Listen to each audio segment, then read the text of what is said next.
When you send your kids for science at RG Channel Future School, it's about the learning experience. Hi everyone, I'm Chris with RG Channel Future School, and I'm going to tell you why kids who attend our science classes always perform well. With us, it's not just about the teaching methodology or the superb curriculum that our wonderful teachers have put together. It's really about the learning experience that kids have when they come here. At RGC, we believe that learning should be experiential. Our kids need to touch, they need to feel, they need to see, and they need to experience in order for them to become inquisitive. We want them to learn and formulate answers for themselves.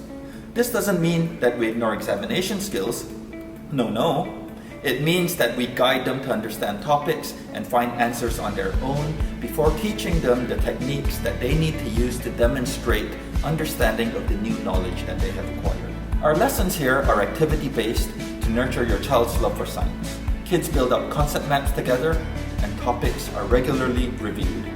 We have fun fiestas, we have activity days, and we have excursions to break the monotony of weekly classes. Our teachers here are caring and patient, and they regularly monitor your kids' progress to make sure that they are on track. In fact, we go so far as to have PTMs, parent-teacher meetings, to provide you with feedback. Believe me when I say your kids will look forward to coming for our science classes. So get in touch with us today, you won't regret it.